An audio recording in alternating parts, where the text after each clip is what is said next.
Hey there, and welcome back to another episode of Northwest Craftsman. Today we're going to be making a jig that I've needed for a long time, which is the juice groove jig. Now the juice groove jig is not only good for making juice grooves in your cutting boards, but it is also good for starting to get a nice clean edge all the way around a workpiece when you're trying to hollow out the inside for a tray, for a variety of different projects. And so I really needed to make myself one of these. And as I was doing the research in order to make one of these, I came across a phenomenal YouTube channel called Walker's Woodworks. I've got his link down in the description below, and he's got a ton of really great videos. So I subscribed to his channel and because I want to see more of the stuff that he's doing in the future, but today we're going to be trying his universal juice groove jig and see how well it works for us. All right, let's get started. The first step to making this jig is figuring out how large you need your spacers to be.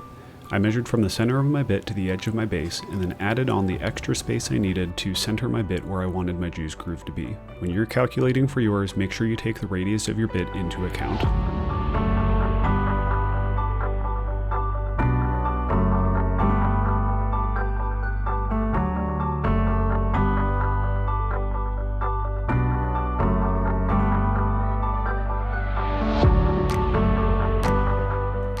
In addition to the spacers, you want to make the walls that your router is actually going to interface with.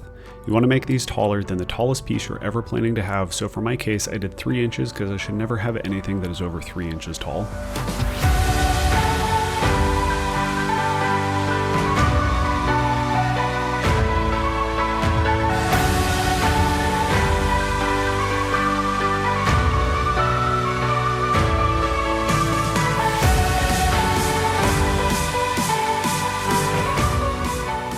Using blue tape, I marked out the largest piece that I'm ever planning on putting a juice groove in.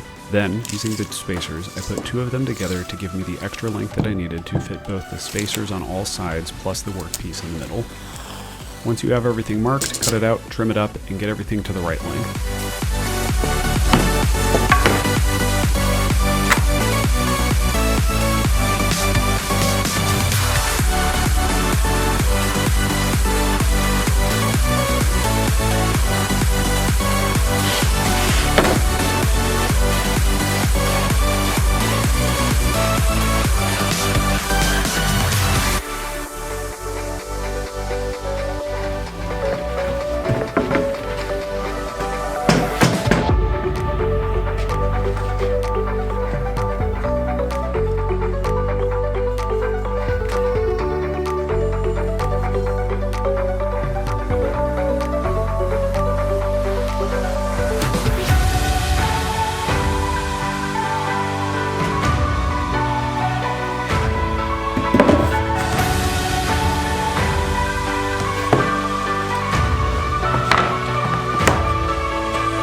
Next I did a dry fit. You want to make sure that with this particular measurement system you're putting the walls behind the spacers so that you're not taking the thickness of your walls off of the spacer itself. Then I went ahead and I used glue and brad nails to hold all of the walls together, and then it was ready for assembly.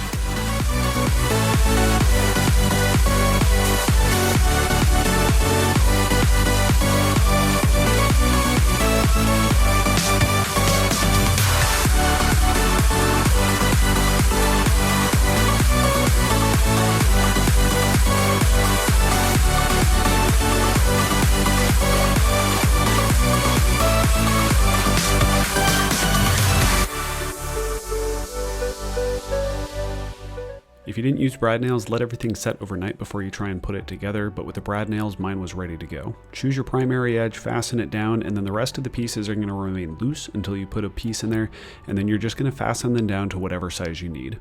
Eventually I may run into a problem that I need to remake the base because you are fastening each one down individually, but it's going to take quite a while for there to be enough fastening holes that cause this issue. Here's an example of fitting one in for the valet tray that I made.